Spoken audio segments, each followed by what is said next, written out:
Muy buenas tardes, bienvenidos a la sexta jornada del mes de la eficiencia energética organizada por Infocal, a cargo de Robert Bosch España S.A., que tratará de la aerotermia en la nueva edificación según el actual Código Técnico de la Edificación. Damos paso a don Manuel Ruiz, jefe de formación y soporte técnico de termotecnia de Robert Bosch España S.A. Junkers. Pues buenas tardes a todos. En primer lugar, agradecer a Infocal y a todas las empresas, instituciones que alientan y promueven este tipo de encuentros. Agradecerles pues contar con nosotros como fabricante de equipos de climatización, de producción de calor y frío y agua caliente sanitaria. Y bueno, pues aprovechar este contacto con todos ustedes, con todos vosotros, pues para tener intercambio de preguntas, de dudas, de soluciones a las instalaciones térmicas en la edificación. Vamos a centrarlo en la vivienda, pero también al sector terciario, siempre que se parta de obra nueva. Lo vamos a hacer siempre desde un entorno, desde la normativa, de lo que nos marcan las nuevas normativas a nivel europeo y a nivel español, a nivel de nuestro país, para luego ir prosiguiendo para ver y valorar una serie de soluciones térmicas en la vivienda. Vamos a ir viendo pros y contras de cada una de estas soluciones y qué puntos hay que tener en cuenta a la hora de recomendar, de acometer una extracción térmica para producción de calor frío o de producción de agua caliente sanitaria al requerimiento de la propiedad del usuario final. Vamos, como decía anteriormente, a hacer un entorno de qué supone o cuál es el compromiso a nivel de nuestro país en cuanto al rendimiento energético, a la emisión de gases de producción de efecto invernadero y sobre la eficiencia energética. El último documento que está publicado es el PNIEC, de Plan Estratégico Nacional Integrado de Energía y Clima, un plan en que se compromete, es una serie de compromisos en cuanto a las reducciones de efecto invernadero, las reducciones de emisiones de dióxido de carbono y también a unos porcentajes de producción de energía eléctrica, en este caso más concreto, a partir de energías renovables. Hay otro ámbito que es la mejora de eficiencia energética, no solamente de equipos, sino también a nivel global de transporte y el ofrecimiento, la oferta de energía útil ya en casa del usuario final. Teníamos en el 2013, 2050, perdón, 2013, 2030, 2050, tenemos dos escalones o dos horizontes en los que se llevan a cabo estos compromisos. El más destacable es este de aquí. En el 2030, pues la producción de energía eléctrica procedente de renovables, el compromiso de España es de llegar al 74%, un 100% para el 2050. Este es el segundo horizonte que tenemos, que se nos vislumbra ya a más largo plazo. En cuanto a la reducción de gases de efecto invernadero, estamos con un compromiso en este PNIEC de un 23% y en el 2050 de un 90%. Estos compromisos se deben de variar. El PNIEC, digamos que llega en cuanto a fechas de implementación, pues con un recorrido corto porque ya se ha solapado otro compromiso más. Este a nivel de la Comisión Europea tuvo lugar el año 2020.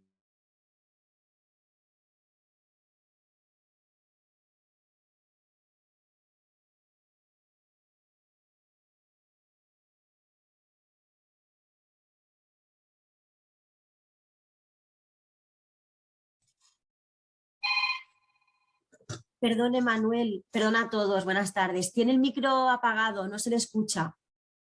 Vale. Gracias. Ahora, es que no sé si se me está escuchando ahora. Sí, ahora sí, ahora sí. Ah, vale, es que se me ha desconectado aquí un cable. Bueno, como decía, estos niveles de compromiso del PNIEC, pues digamos, han sido pisados Ya está. No, vídeos justo para que en te el vean. año 2021, otros Comisión Europea. Esos son marcados en varios horizontes. En 2030 tenemos un compromiso de una reducción del 55% de emisión de gases de efecto invernadero. Veis que es muy superior al compromiso que hay del el 23% que teníamos en el PNIEC. Aquí es más ambicioso este este compromiso de la Comisión Europea. Por lo tanto, tenemos que retocar ese PNIEC.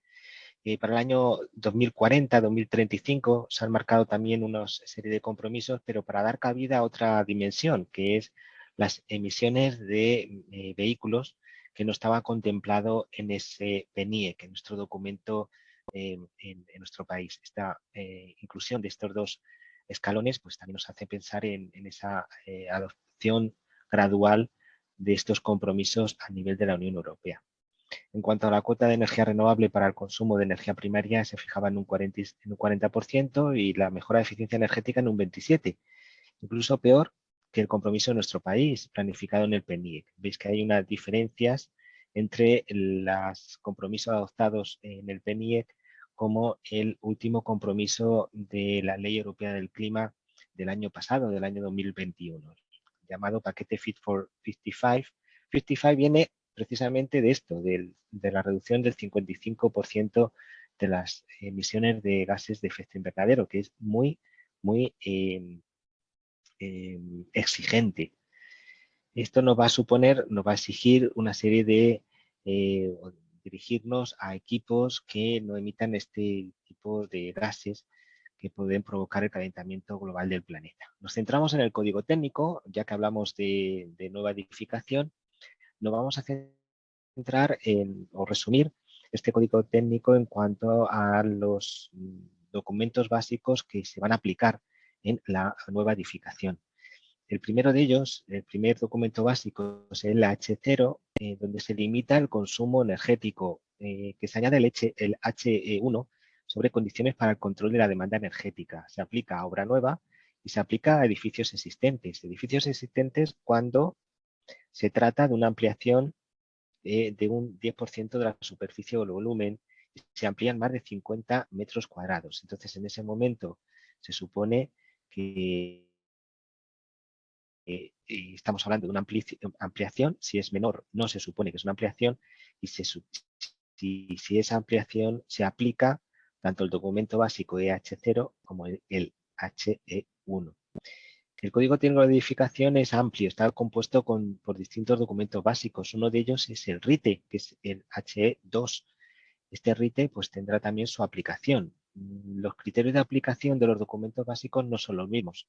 Aquí marca, por ejemplo, para el H0 y el HE1 unos condicionantes de aplicabilidad que son distintos a los del H2, que son los de aplicación del RITE. En concreto, y profundizando más en este H0 sobre limitación del consumo energético, pues tenemos aquí una tabla resumida según la zona climática de invierno, que es en lo que se ha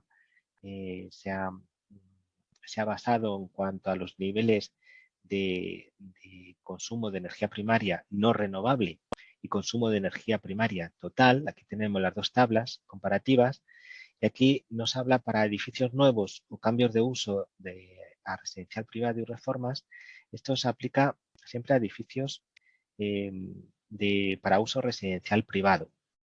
En estos casos, siempre vamos a ver que en estas tablas el consumo de energía primaria no renovable que nos están exigiendo en este código técnico de la edificación siempre son la mitad de la energía primaria total. En resumen, tenemos este gráfico, este dibujo. Podemos decir que del consumo de energía primaria total, energía primaria, ¿por qué? porque la energía útil que utilizamos dentro de la vivienda, que puede ser por una fuente de combustión de gas o por una fuente eléctrica, calentamiento Joule, o por el COP, por un ciclo de refrigeración donde se utiliza un COP, que hay una parte de consumo de energía eléctrica, esto lo que vamos a hacer es trasladarlo o traducirlo a consumo de energía primaria. Existen los coeficientes de paso que nos marca el IDAE.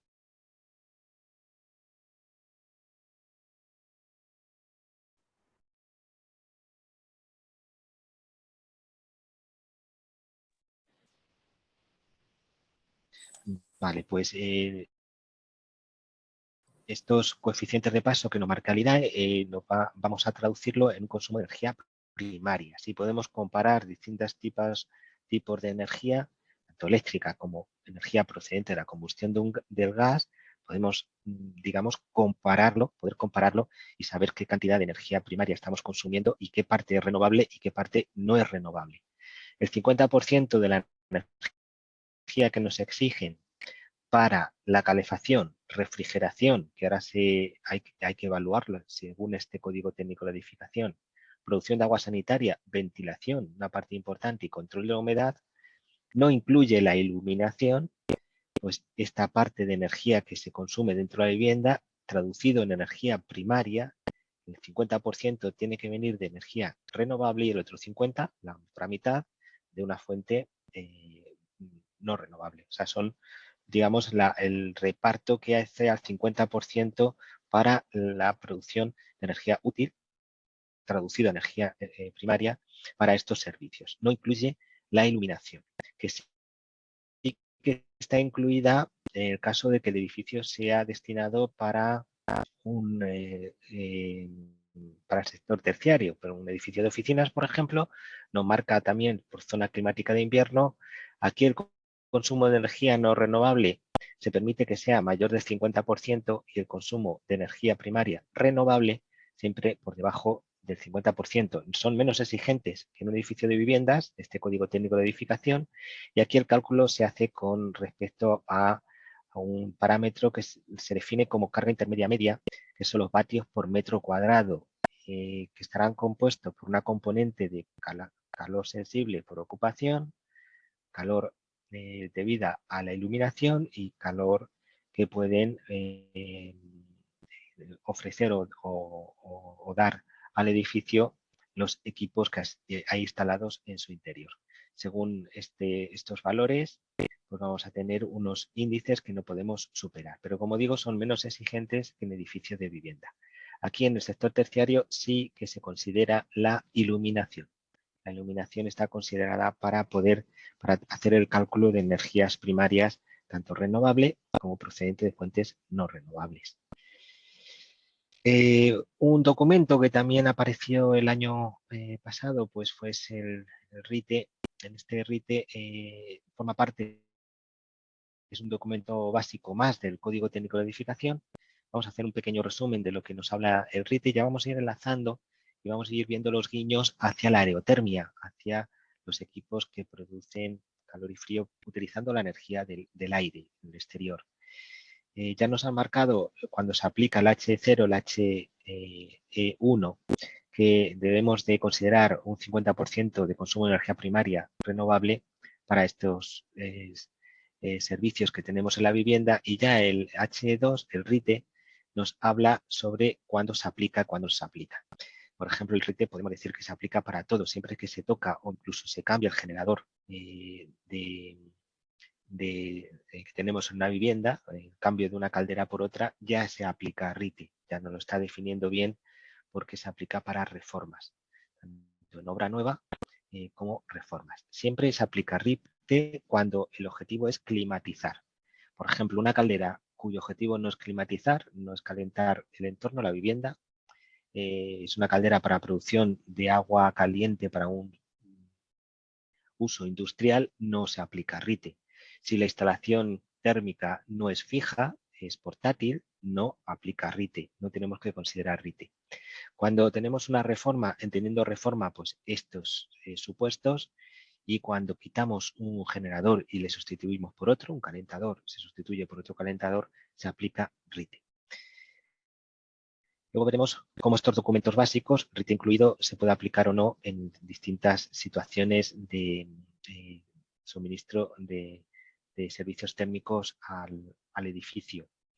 En este RIT lo más destacado que podemos hacer es que se exige mayor información al usuario final, a la propiedad, se fomenta el uso de energías renovables y residuales, también aumenta el dimensionado, el cálculo de tuberías en cuanto a mayor exigencia de aislamientos, se pide la contabilización y se exige la contabilización de consumos y su monitorización, se adoptan los datos de eficiencia energética en las etiquetas de los equipos que van a suministrar los servicios y se exige que estén acorde no solamente con el marcado CE, sino acorde con lo que nos marca la normativa de eco rendimiento.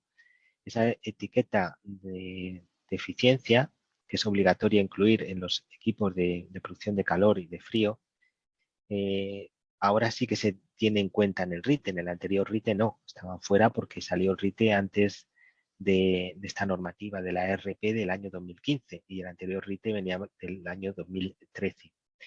Un dato importante, y es un guiño a la bomba de calor, es que ahora cambia la temperatura media del radiador de calor, del emisor de calor que teníamos en el RITE anterior, era de 60 grados. Ahora no, ahora lo que te dice este RITE nuevo es que la temperatura máxima de entrada, esto es la fase de diseño, no de funcionamiento, de diseño, esa temperatura máxima de entrada al emisor de calor debe de ser como máximo de 60 grados, no más, no la media del emisor de calor, sino la de entrada, es decir, la temperatura máxima que sale el agua de primario del generador de calor en servicio de calefacción no debe superar los 60 grados, que es acorde con la totalidad de bombas de calor que podemos encontrar en el mercado. También nos habla del mantenimiento de instalaciones solares térmicas, que en el anterior RITE no estaba contemplado, no se mantenían las instalaciones solares térmicas y por RITE no se obligaba a mantenerlas, se recomendaba, pero no se obligaba a hacer un mantenimiento de estas instalaciones solares térmicas. Ahora sí, se incluye. Incluso el mantenimiento obligatorio en bombas de calor de producción de agua caliente sanitaria. Vamos avanzando, esto ya hemos comentado, y de los puntos que teníamos aquí abiertos en cuanto a bomba de calor es en la producción de agua caliente sanitaria, se tiene contemplado los periodos, la periodicidad para hacer esos mantenimientos, sea vivienda o en otros usos, como puede ser el terciario, y la obligatoriedad también en energía solar térmica. Estos son los puntos más importantes de este RITE. Cerramos con otro punto interesantísimo del Código Técnico de la Edificación, que es la producción de agua caliente sanitaria y la parte de energía renovable que va a contribuir para producir agua caliente sanitaria. Se va a aplicar este documento básico que se denomina H4 del Código Técnico en cuanto a ahorro de energía.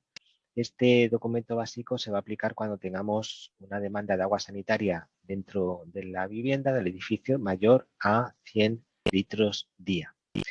Teniendo en cuenta que el consumo de una persona está en torno a 28 litros día, calculada según ese anexo, el anexo F.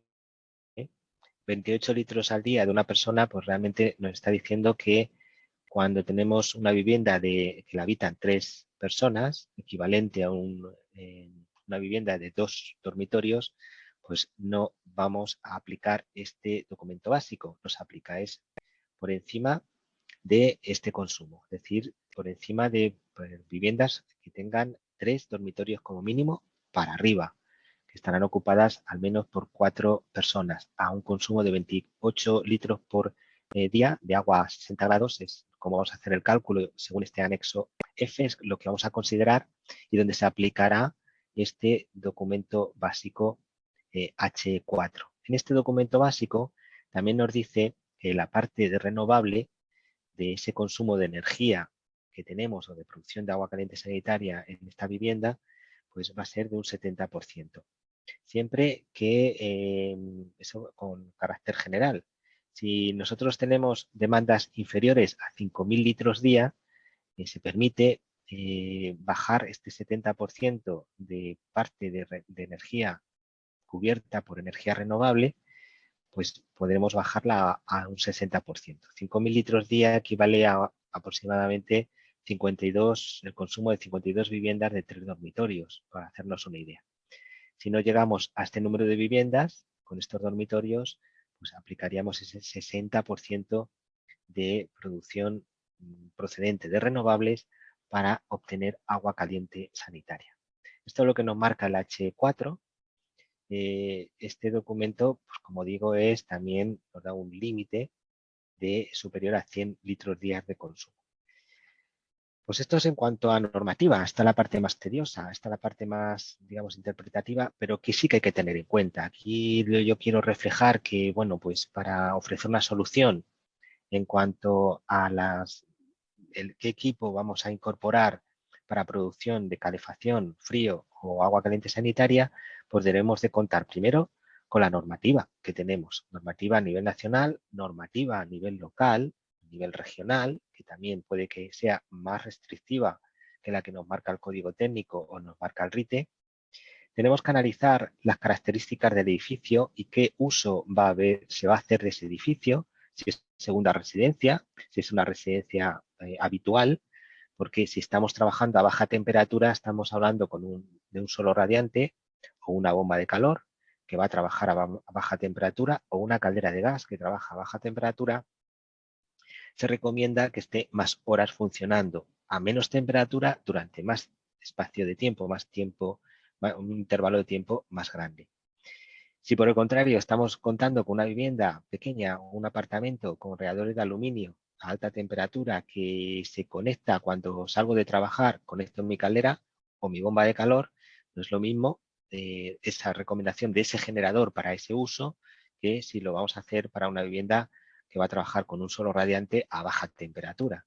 Lo que queremos es calentar muy rápido en muy poco tiempo y apagar la calefacción, y en el momento que apague la calefacción no me importa que la vivienda se enfríe porque yo no vivo a lo largo del día en esa vivienda, pues la consideración es diferente. Dependiendo del uso que se haga, del nivel de confort que nos exija el usuario final, podemos recomendar una tecnología u otra, un generador u otro.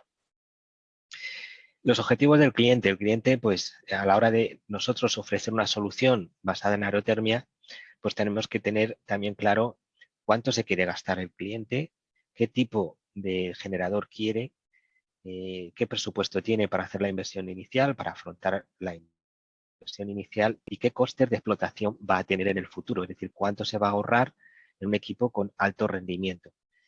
Posiblemente la inversión en una aerotermia y más si quiere combinarla con una extracción de energía solar térmica, por ejemplo, quiere disfrutar de un agua acumulada y tener un acumulador de agua, pues va a ser mayor que lo que simplemente quiere un equipo compacto como puede ser una caldera de gas o gasóleo, y ese equipo compacto pues tendremos una inversión inicial más baja pero unos costes de explotación posiblemente más altos.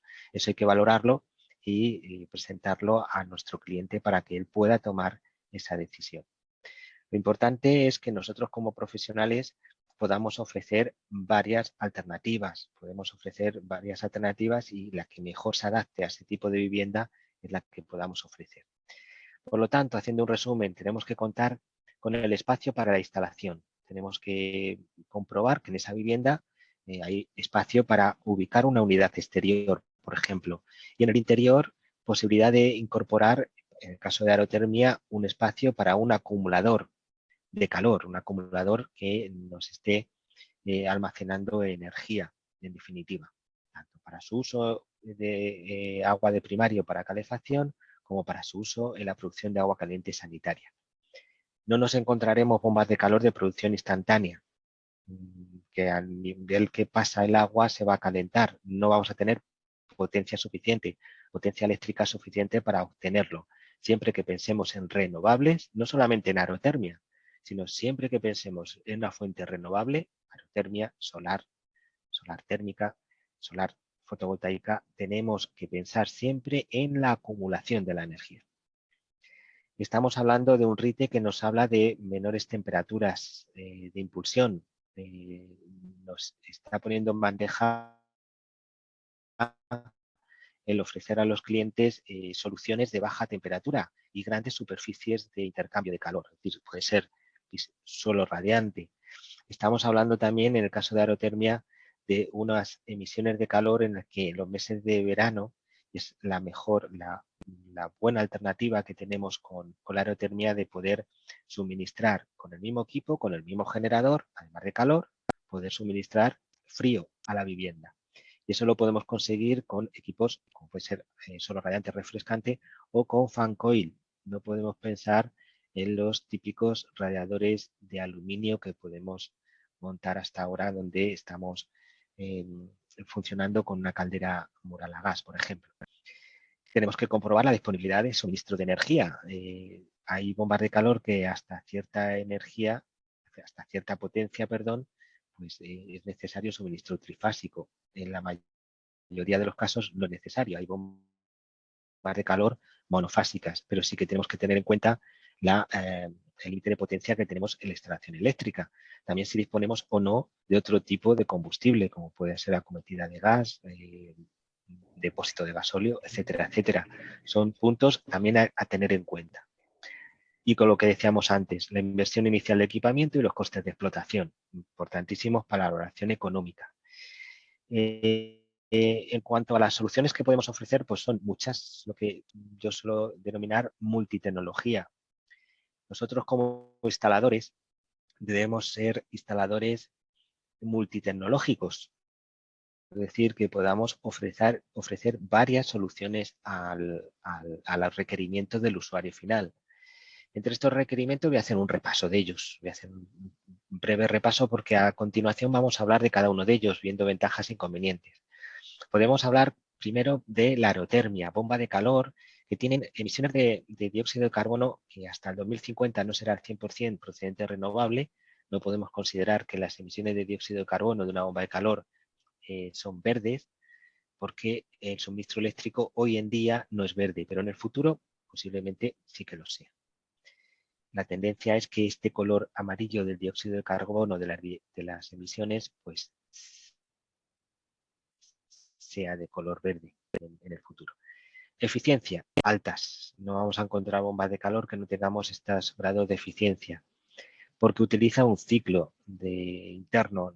Hay un consumo eléctrico, sí que es cierto, tenemos que mover un compresor, pero tenemos una parte de renovable muy elevada. Digamos, se confiere como un equipo que además de calor te va a dar frío la vivienda, a priori es la mejor solución en obra nueva, donde tenemos menos problemas de ubicación tanto del acumulador interior como de la unidad exterior, pues vamos a tener mayor demanda. Bombas de calor para producción de agua caliente sanitaria, también con alta eficiencia, con bajas emisiones de dióxido de carbono. Solución de aire acondicionado, expansión directa, es decir, calentar o enfriar la vivienda no con agua y con un sistema de solo radiante o fan coil, sino lo vamos a hacer directamente con aire. Aquí la eficiencia son buenas, el confort se empeora, porque el confort que damos a la hora de enviar aire caliente al usuario final, aparte del ruido, la corriente de aire que vamos a incorporar en la estancia, pues se va a notar, a diferencia del funcionamiento con agua que va a ser enviada a través de un circuito de calefacción. Energía solar térmica, que es complemento perfecto no solamente para bomba de calor, sino para equipos de combustión, equipos de gasóleo.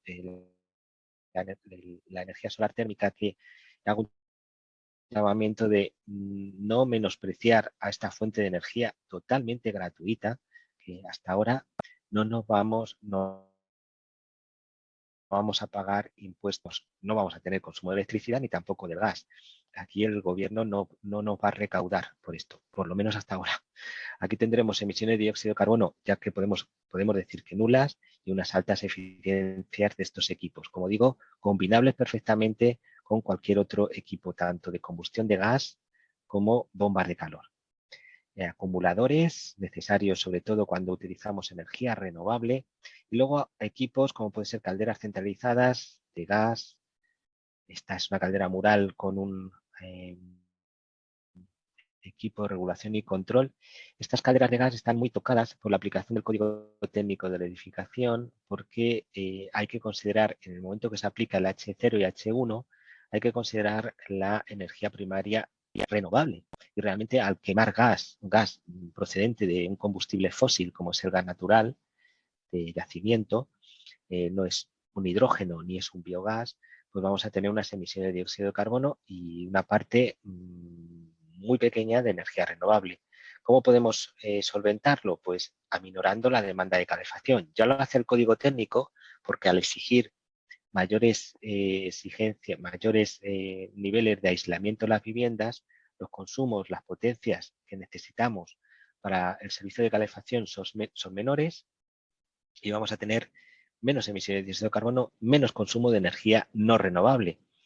Estas calderas murales a gas combinan bien en obra nueva, podemos encajarlas bien, luego lo veremos, añadiendo un recuperador de calor. En el circuito de ventilación, que es el que consume mayor demanda térmica dentro de una vivienda, si nosotros queremos cumplir el código técnico y cumplir los requerimientos de ventilación, y más ahora después de lo que ha pasado con esta pandemia que todavía estamos sufriendo, pues si queremos cumplir con tener una vivienda bien ventilada, tenemos que considerar este servicio. Considerarle y valorarle a nivel térmico. Es muy recomendable no solamente cumplir con los niveles de ventilación, sino recuperar esa cantidad de aire que podemos soltar a la atmósfera ya caliente para precalentar o recuperar ese calor introduciéndolo o calentando, precalentando el aire fresco que viene del exterior. Es muy recomendable pensar en estos equipos. En una caldera mural a gas prácticamente es obligatorio contar con estos equipos para poder encajarlo y cumplir con el H0 y el H1 del código técnico de la edificación. No tanto en bomba de calor, que puede prescindir de estos equipos recuperadores de calor, aunque sí que había que considerarlos en zonas de montaña. Calentadores con altos niveles de eficiencia, pero emitiendo dióxido de carbono, es decir, son equipos que combustionan un gas fósil, y termos eléctricos. Tienen peores eficiencias, tienen las emisiones de dióxido de carbono en función de la alimentación eléctrica de la que hace uso para, por efecto Joule, calentar el agua que está acumulado en su interior. Soluciones de aquí a futuro, pues esto va a evolucionar de las calderas que tenemos ahora, estas calderas de condensación, calderas compactas, pues evolucionarán con el tiempo. En el año 2030, posiblemente ya en el 2050, tendremos hidrógeno. Podremos quemar biogás, podremos quemar gas natural con porcentajes de hidrógeno hasta un 20%. Ahora una caldera convencional o una caldera de condensación admite hasta un 20% de hidrógeno y mejoraremos esa parte de energía renovable que estamos quemando en el quemador de esta caldera. En el futuro las tendremos. No mejoraremos mucho en eficiencia, pero sí en emisiones de dióxido de carbono. Evolución también en cuanto a bombas de calor, que cada vez con mayor rendimiento y cada vez alimentadas con una red eléctrica que cada vez se está haciendo más renovable. Combinación de los sistemas, pues perfectamente con energía solar térmica, combinar bombas de calor, combinar calderas murales de gas, de hidrógeno, de cara a futuro, pues son soluciones. Ninguna de ellas es descartable, todas ellas tienen terreno para desarrollarse. No podemos pensar solamente en electrificar.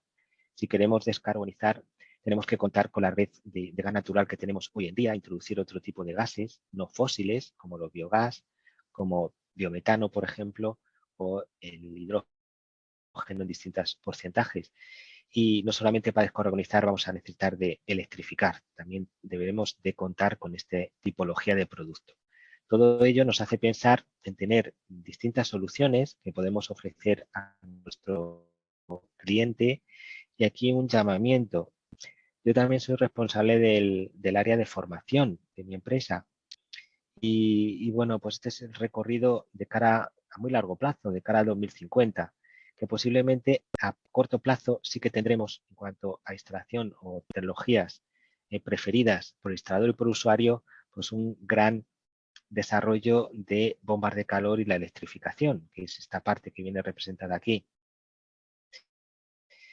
No olvidemos también que poco a poco se ganará más peso lo que llamamos multitecnología o sistemas híbridos, en los que combinar varios generadores de calor, incluso con la energía solar térmica.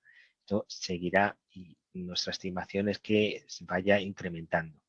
A todo esto, y este es un llamamiento que hago a través de Infocal, es la gran importancia que tiene de cara al futuro tener a un instalador, a un profesional bien formado tanto en tecnologías tradicionales que perdurarán, que permanecerán, no van a desaparecer, como también en nuevas tecnologías, llámalas electrificación, bombas de calor, sistemas híbridos, solar térmica, etc. Bueno, pues con esto vamos a hablar de la obra nueva. Vamos a hablar de soluciones también en obra o rehabilitación de obra ya existente. Vamos a hablar de 3 posibilidades, 3 opciones que vamos a tener, por ejemplo, en una vivienda en planta, lo que llamamos pisos. Un piso en planta o una vivienda en planta donde tenemos poco espacio para colocar una unidad exterior, tenemos poco espacio en el interior para meter un acumulador, tenemos pocas opciones para, a la hora de rehabilitar esta vivienda, el pensar en, por ejemplo, una bomba de calor, incluso en solar térmica, porque en el tejado a lo mejor no nos dejan ni tocar. Aquí podemos ir a soluciones como calderas de gas o incluso equipos de aire acondicionado en combinación con calderas o equipos de aire acondicionado. Vamos a tener menos confort, pero también es otra solución que puede intervenir. Tenemos otra tipología de vivienda donde tenemos el tejado disponible, tenemos espacio en la vivienda disponible. Es lo que podemos llamar una vivienda adosada, en la que podemos pensar sobre el equipo generador de calor que tenemos ya instalado, que puede ser una bomba de calor o puede ser una caldera, pues pensar en adicionar elementos o equipos generadores que consuman energía renovable. Podemos pensar en solar, por ejemplo. Y además de solar, pues renovar la bomba de calor o quitar incluso la caldera de gas y pensar en una bomba de calor, ya con su acumulador de calor adosado a ella. Otro tipo de vivienda podemos llamar vivienda aislada, donde tenemos más pérdidas térmicas, o tenemos mejor aislamiento, o tenemos más tiempo de uso de la calefacción. Aquí se hace necesario el servicio también, no solamente de calor, sino de refrigeración. Pues aquí indudablemente la mejor solución es una bomba de calor, donde vamos a tener en esta tipología de vivienda espacio suficiente para incorporar la unidad exterior como el sistema de acumulación en el interior. También es posible el incorporar sistemas de captación de energía solar, térmica o fotovoltaica. Y un pequeño resumen que podemos hacer en cuanto a las aplicaciones del RITE y del código técnico de la edificación en rehabilitación de vivienda es pensar en que en los casos que cambiemos el generador, el H0 y el H1 no se aplicará mientras que no se hable de ampliación de la superficie de la vivienda, o se amplíe, se considere como ampliación de esa vivienda, mientras que no se amplíe la vivienda y se cambie el generador, no se aplica el H4 de producción de agua caliente sanitaria de fuente renovable, sí el H2 RITE, que se aplica en todos los casos. Si nosotros ya queremos cambiar en una reforma de una vivienda, queremos cambiar el sistema de generación, incluso queremos incorporar un sistema de energía solar térmica, en este caso ya modificamos la extracción de generación, se aplica, además del RITE, se va a aplicar el H4, es decir que cuidado cuando queremos incorporar un sistema de producción o un sistema renovable como puede ser energía solar térmica, tenemos que cumplir con el H4. No olvidemos, ese 60 o 70% de producción de la demanda de agua sanitaria procedente de renovable.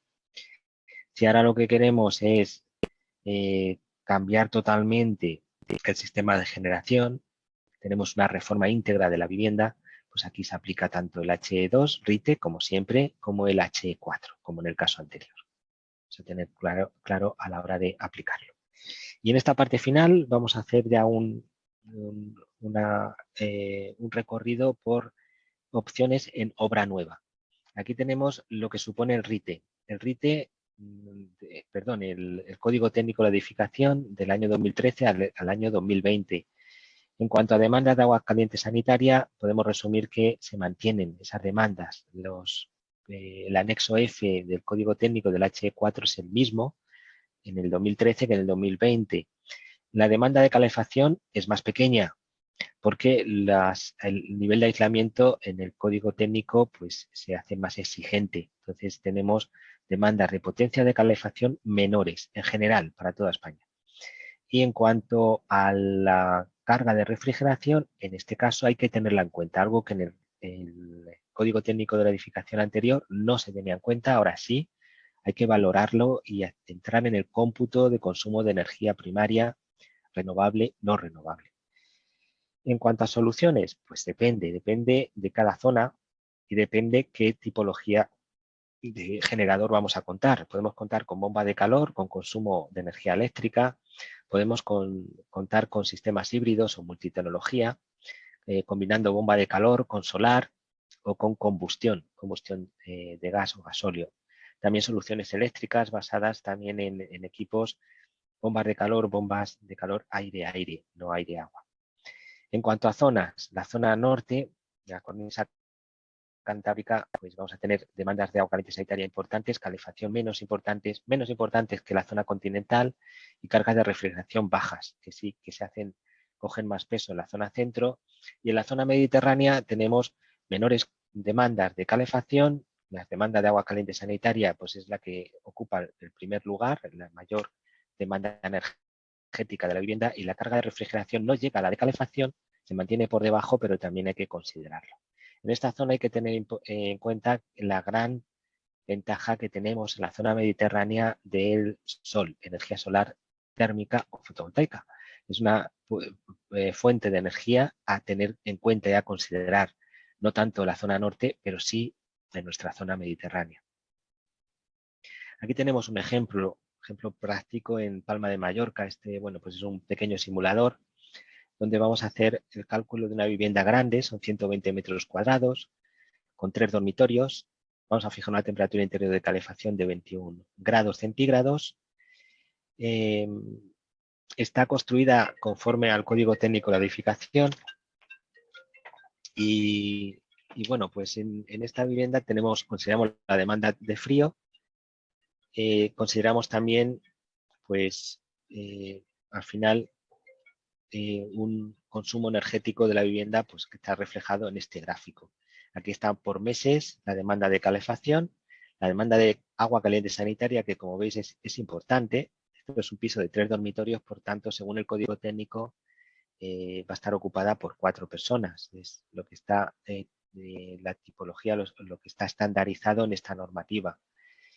Y este es un consumo tipo de este tipo de viviendas. La demanda energética total, de acuerdo a estos cálculos del nuevo Código Técnico de la Edificación, pues está cifrada en estos valores, en 32,7 kilovatios hora por metro cuadrado al año. Esto es lo que se ha marcado como carga de calefacción, de todos los servicios. Aquí no se ha tenido en cuenta la carga de ventilación. Aplicando el Código Técnico de la Edificación vamos a tener distintas soluciones. Aquí vamos a aplicar una bomba de calor y vamos a tener una serie de columnas. Estas columnas donde se hace la valoración de energía primaria no renovable. Energía primaria renovable, este es el consumo de energía total, esta columna de aquí. Emisiones de dióxido de carbono, esto no lo pide el Código Técnico. El Código Técnico pide y exige los consumos de energía primaria en la H0, en el documento básico H0 y en el documento básico H1. Y bueno, los costes estimados también, que ahora no nos vamos a fijar. Sí que nos vamos a fijar en estos consumos de energía primaria renovable y no renovable, y en la parte del porcentaje de la producción de agua caliente sanitaria que nos marcaba, recordáis, en el H4 del 60 al 70%. En estas soluciones que se han seleccionado, pues todas cumplen unas más que otras. En cuanto a los consumos de energía renovable, vemos que, por ejemplo, aquí vemos que entre la opción de bomba de calor, una bomba de calor que produce multitarea, que produce calefacción y agua caliente sanitaria, pues cumple tanto el H0 como el H1. La solución de gas natural, esto sería una caldera con solar y con un recuperador de calor. Si no tenemos recuperador de calor no cumpliría. Aquí tenemos que también cumple estas circunstancias con unos valores bastante similares para la zona de Baleares. Esta solución es gas natural, es decir, caldera de gas, bomba de calor para producir agua caliente sanitaria, solamente para producir agua caliente sanitaria, no recurriendo a solar térmica, pero con un recuperador de aire también sigue cumpliendo, es esta solución. Estamos aumentando equipos dentro de la vivienda, inversión inicial. Y esta solución es con un calentador y un equipo de aire acondicionado que produce calor y frío en la vivienda. Es, digamos, una solución de menos confort, pero también que vamos a evaluar. Son soluciones que cumplirían en la zona de Palma de Mallorca para esta vivienda en concreto. Si no son 120 metros cuadrados, son 80, variará, pero no variará mucho. Y si es una vivienda de 150 metros cuadrados, también variará. Tampoco variará en demasía. Este es un ejemplo aproximado. Vamos a ir viendo de cada una de estas soluciones por ventajas e inconvenientes. Esta es, bueno, también lo que es la aplicación. Aquí tenemos una aplicación de una bomba de calor que cumple con la parte renovable del 60% en agua caliente sanitaria, tanto en edificio de pisos, de viviendas, como en un edificio unifamiliar. Aquí pues cumple tanto con el código técnico como la parte de emisiones. La parte que hay que estudiar es integración dentro del edificio, por las unidades exteriores y por el acumulador que hay en el interior. Son equipos compactos que producen agua caliente sanitaria y calor y frío a la vivienda. Esta es una base importantísima para las bombas de calor donde se evalúa ya el servicio de refrigeración en las viviendas.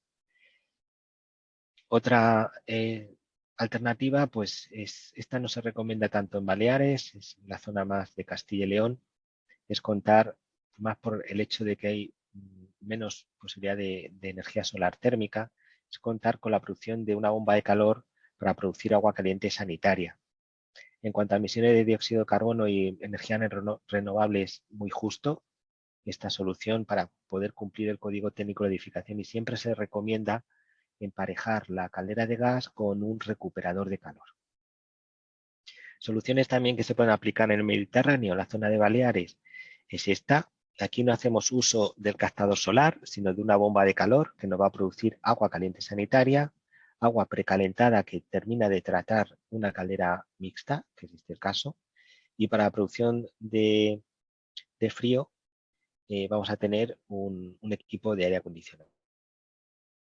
Es una solución con mucho equipamiento, posiblemente la inversión inicial es alta, es fuerte y estamos cubriendo el servicio de frío, de calefacción, con un sistema tradicional de calentamiento de radiadores y agua caliente sanitaria. No hemos recurrido al sol, pero nos cuadra, nos cumple el H0 del código técnico de la edificación, aunque tampoco es una solución muy idónea. Otra solución es recurrir a la energía solar térmica. En este caso vamos a hacer uso de un calentador para producción de agua caliente sanitaria. Utiliza agua precalentada en un sistema solar térmico. Y para la producción de calor y de frío vamos a una opción, digamos, de menos confort, que es un equipo de expansión directa aire-aire, bombas de calor aire-aire, que nos da servicio de calefacción y servicio de frío en la vivienda. Esto es la disposición en vivienda multifamiliar y en una vivienda unifamiliar. De todas las tipologías que hemos revisado, que hemos planteado, y con esto ya termino, pues tenemos varias alternativas. Aquí hemos considerado a lo largo del cada uno de los meses del año, si contáis son 12 columnas, este es el total anual, el funcionamiento de caldera de condensación con solar y con recuperador de calor es la solución que en cuanto a costes euros al mes, y esto por el coste de la energía, es la solución más asequible. En cuanto a coste de la energía, posiblemente porque no está actualizado con los precios del gas, pero es la solución que nos va a aportar más economía, pero no por el precio del gas, sino por la utilización del recuperador de calor. Es una pieza importante que, como dije anteriormente, se puede aplicar a una caldera de gas o a una bomba de calor. En esta solución lo hemos aplicado a la caldera de condensación para que pueda cumplir el HE0 del código técnico, porque si no, no cumple. Y bueno, pues la inclusión de este recuperador de calor, pues obtenemos costes de explotación relativamente bajos, porque vamos a aprovechar la energía de los gases que expulsamos al exterior necesarios para cumplir con la ventilación del local. Vamos a aprovechar elevando la temperatura del aire fresco que entra en el local. Tenemos una ventilación controlada con un recuperador de calor. En cuanto a la solución de bomba de calor, es la que, en cuanto a consumo de energía, es la que está más baja. El consumo de energía primaria, esto es traducido ya a energía primaria, es la que nos facilita menor consumo de esta energía y menos emisiones de dióxido de carbono. Hemos marcado aquí con 2 puntos en color verde. Estará como mejor solución en este tipo de vivienda de 120 metros cuadrados ubicada en Palma de Mallorca con 3 dormitorios ocupados por 4 personas. El resto de soluciones, pues hay que hacer esa valoración, hay que hacer ese esfuerzo, ese cálculo para poder recomendar al cliente. Y ya con esto ya termino, es simplemente resumir que hay que contar con las normativas existentes a nivel nacional, a nivel europeo, nacional, regional, soluciones personalizadas a cada cliente. Cada cliente tiene un objetivo diferente, un uso diferente del edificio y una tipología distinta del edificio. Hay que considerar, antes de recuperar o antes de recomendar una tecnología, en este caso una bomba de calor, la inversión inicial en los equipos y los costes de explotación. Estos son los 2 puntos más importantes que va a mirar el usuario final.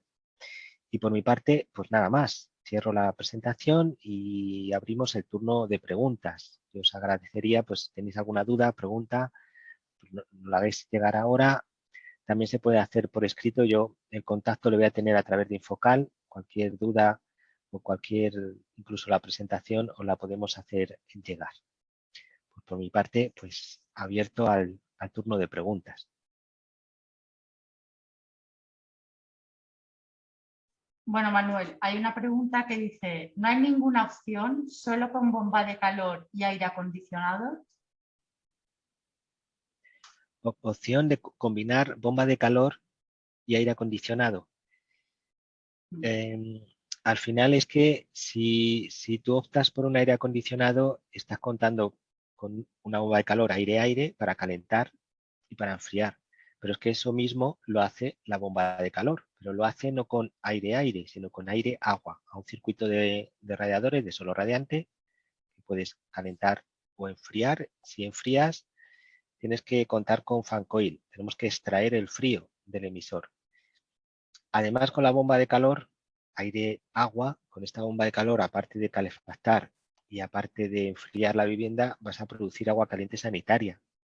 O sea que en un equipo de aire-aire no lo puedes hacer. Tendrías que contar, por ejemplo, con un termoeléctrico, que es una opción, otra opción, es contar termoeléctrico para agua sanitaria y distribuir la vivienda aire acondicionado. Acondicionarla con una bomba de calor aire-aire. Sería una opción. Pero yo separaría esa solución de la solución de bomba de calor. Vale. Leo otra pregunta de otro interesado. En una construcción de una vivienda había en el proyecto una instalación de doble flujo de ventilación. Dicho sistema, según el proveedor, solo necesita una centralita en la zona más desfavorable. En ese caso, el comedor. ¿Han variado esos sistemas? En los equipos de ventilación, no, el sistema no es que ha variado. El sistema de ventilación, según la normativa que tenemos en España, que es el documento HS, esto está en el documento básico de salubridad de los HS del código técnico, en concreto es el HS3. Ahí te marca el cálculo de un sistema de ventilación. El cálculo de la ventilación en nuestro país, en el código técnico, es muy exigente. La cantidad de aire fresco para renovar el aire de una vivienda es alto, bastante alto. Y la carga térmica que hay que aportar es muy alta, que hay que considerar, sobre todo en zonas frías. Estos estos sistemas de ventilación parten de que tenemos dentro de la vivienda estancias húmedas y estancias secas. Las estancias secas es donde introducimos el aire fresco y de la estancia húmeda es donde extraemos el aire viciado. El aire fresco lo introducimos en los dormitorios, en las salas de estar, en los salones, en el comedor, y las zonas húmedas de donde extraemos el aire viciado son los cuartos de baño y la cocina. De ahí sacamos el calor viciado pero caliente, y ese calor es el que se intenta recuperar. Se hace pasar por un recuperador de calor, se pone en contacto térmico, no físico, no se mezcla el aire viciado caliente con el aire frío, fresco que entra del exterior, y tenemos ahí una ganancia de temperatura que no tiene por qué aportarla a una caldera, ni va a quemar gas, porque ya estamos aprovechando ese calor, ni una bomba de calor. Va a gastar energía eléctrica porque ya estamos readaptando ese aire fresco. Es una solución en el caso de que se aplique el HS3. La realidad en nuestro país, que el HS3, que es muy exigente en cuanto a caudales de ventilación en la vivienda, no se está aplicando, no se tiene en cuenta.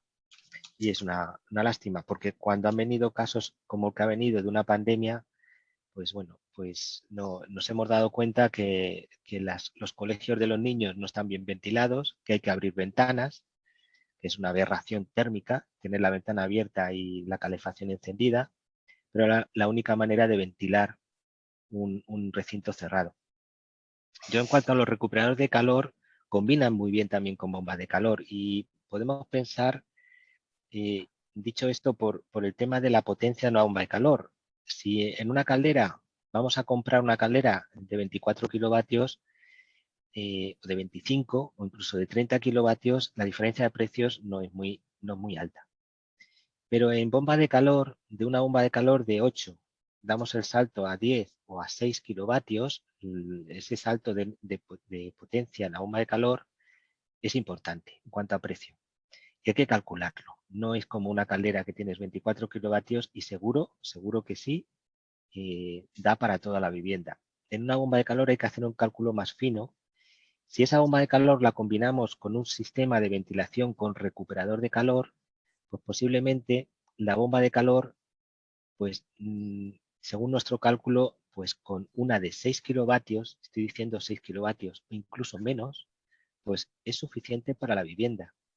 Incluso hay zonas, la zona de Canarias, que se ha comprobado y se han puesto obras en funcionamiento, el que no ha hecho falta ni siquiera generador de calor. Simplemente con un recuperador de calor se ha podido calefactar la vivienda por la noche y enfriar la vivienda por el día. Sí, perdone. Manuel, te doy paso al interesado porque te he formulado mal la pregunta, disculpa. Sí, bueno, es que la pregunta era, bueno, lo que decía era que el sistema que van a utilizar solo lleva una centralita en la zona más desfavorable. Lo que no sé si, bueno, como este proyecto se hizo sobre el 2020, no sé si ahora se pide que en cada estancia se pueda controlar el CO2, porque, por ejemplo, este sistema tiene un sistema de temporización que funciona y extrae o con el sensor filtra el aire de todo el edificio y mira el nivel de CO2, pero en todas las estancias. No sé si ahora se pide por cada estancia que tenga un sensor o o se hace con este sistema en general? No, ahora no se está pidiendo que se mida el CO2. El CO2 se puede medir. De hecho, el CO2 es recomendable medirle cuando hay acumulación de personas. Yo más que para una vivienda, es para un cine, un colegio, donde hay acumulación de personas, y midiendo los niveles de CO2 te va a dar una idea del nivel de ocupación, es decir, del nivel de exhalaciones, de respiraciones que pueda tener el ser humano. Pero tratándose de una vivienda, medir el CO2, yo que sepa, no se exige que se mida el dióxido de carbono. A la hora de ventilar, lo que te dice el código técnico es unos caudales de aire. Eso sí, te pide según, además no por metros cuadrados de vivienda, según el número de habitaciones, te determina, según la normativa, el HS3. Estoy hablando del HS3, que es el que se aplica desde el código técnico para vivienda. El RITE también, te habla también de unos caudales. En el HS3, en el caso de vivienda, te hace referencia al número de habitaciones. Según el número de habitaciones, no por metro cuadrado, sino por número de habitaciones, se te hace un cálculo de caudales, que es lo que tienes que garantizar. Caudales de aire, pero no medición continua de dióxido de carbono. Por lo menos en este HS3 es así. En el RITE es más amplio y no es específico este HS3 para viviendas, sino es más amplio incluso para ventilaciones, incluso de trasteros, de garajes, etcétera. Es mucho más amplio la aplicación. Pero yo de niveles de dióxido de carbono es la primera vez que oigo que se tenga que controlar de forma continua en una vivienda. Es recomendable tenerlo, pero como te digo, es cuando prevés una acumulación de personas dentro. Te van a exigir volumen. El control más básico de un recuperador de calor o de un equipo de ventilación, pues es poner un termostato ambiente.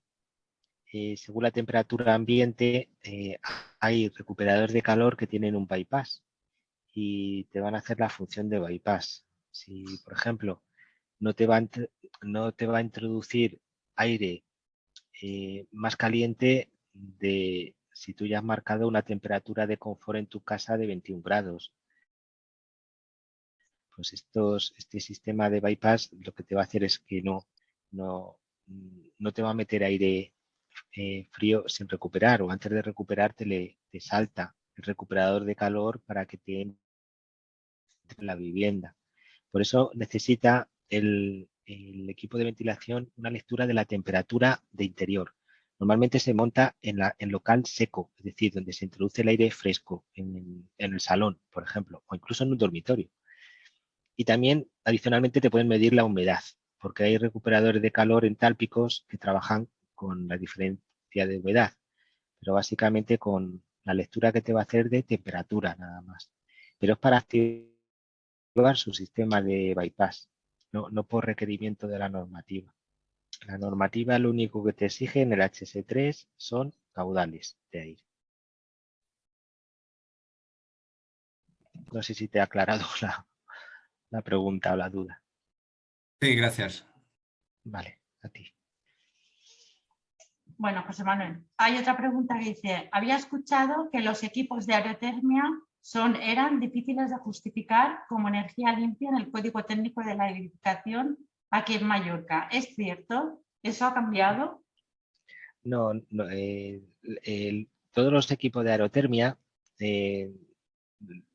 bueno, primero para ser considerado equipo renovable, una bomba de calor renovable, el IDAE nos marca un valor de un COP, de un SCOP mayor a 2,5. Cumpliendo con ese requisito que marca aquí el IDAE, que posiblemente se tenga que revisar en el futuro, pues cumpliendo con este requisito y considerándose esa bomba de calor que por su rendimiento va a ser renovable, pues no va a ser difícil de cumplir con el consumo de energía no renovable para cumplir el H0.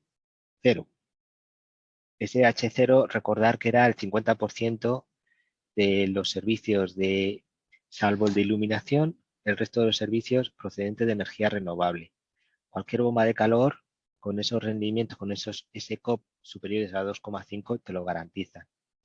Luego, para la producción de agua caliente sanitaria, que ahí es más estricto, porque ya no vamos a un 50%. Para el servicio de agua caliente sanitaria vamos a un 60%, para demandas más bajas, o a un 70%, para demandas de más de 5.000 litros al día, son 60% y 70% para el resto.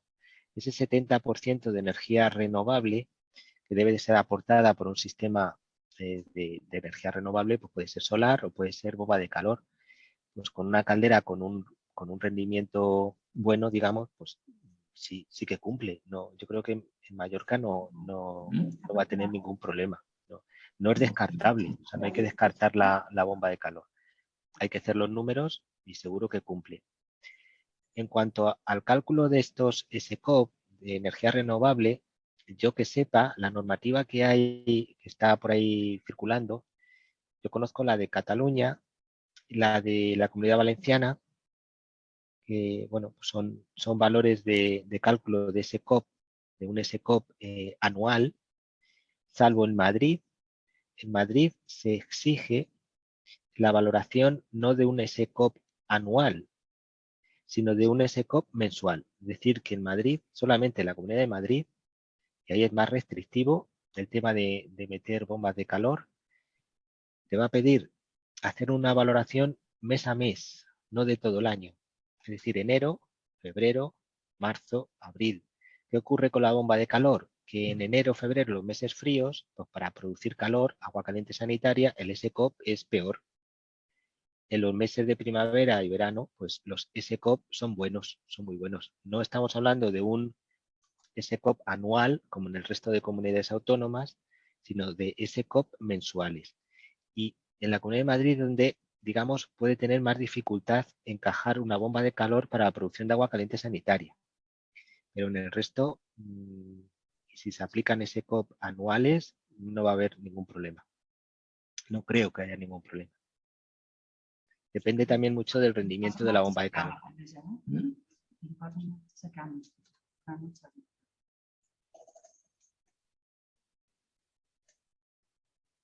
A ver, otra cuestión dice, me comentaron que eran todos los datos específicos de las Illes Baleares por la emisión de CO2 de la energía eléctrica o algo así. De los datos está aquí. Esto se ha hecho una valoración, más que esta.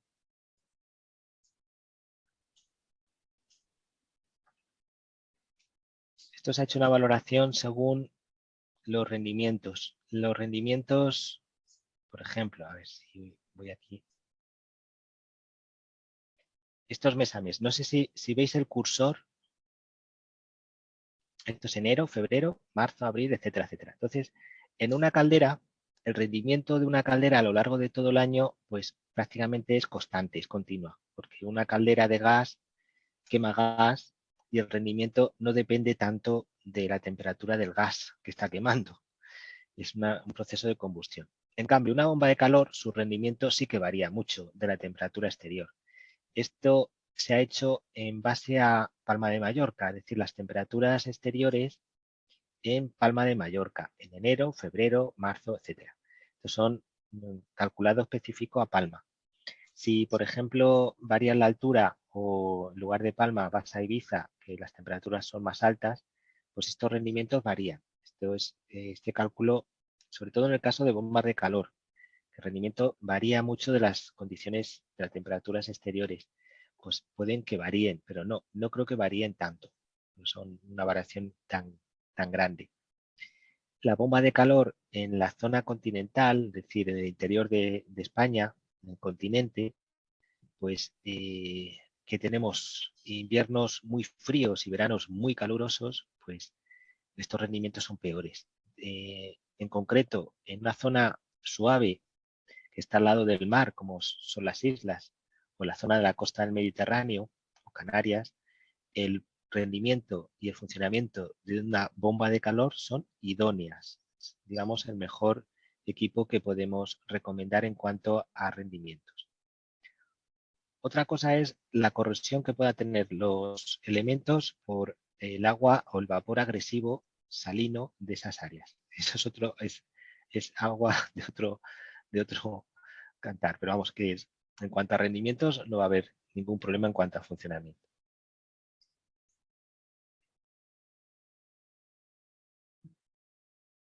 Hay otra pregunta. Sí.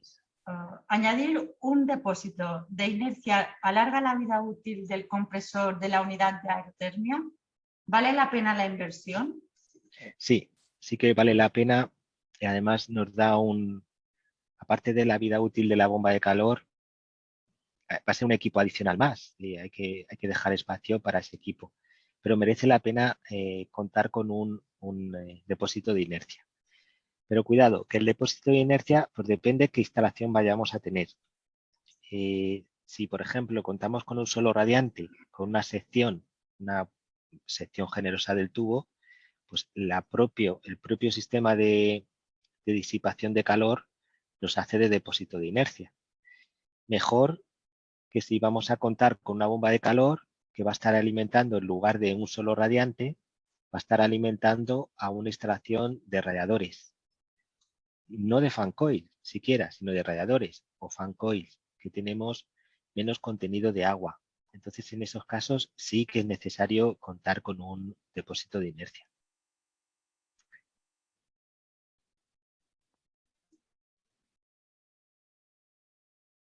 Bueno, pues parece que no hay más preguntas. Vale, pues yo encantado, estoy a vuestra disposición. Como digo, a través de Infocal me podéis hacer llegar cualquier tipo de consulta, demanda, incluso en Infocal estamos presentes y poder canalizar dudas, preguntas que tengáis hacia nosotros y poder resolverlas. Nosotros encantados de vuestro tiempo que habéis compartido con vosotros y encantado también de que hayan contado por parte de la organización de este evento. Por mí, pues muchas gracias y feliz tarde a todos. Bueno, pues como presidente de Infocal, les agradezco su participación a la jornada de hoy y les invito a la próxima jornada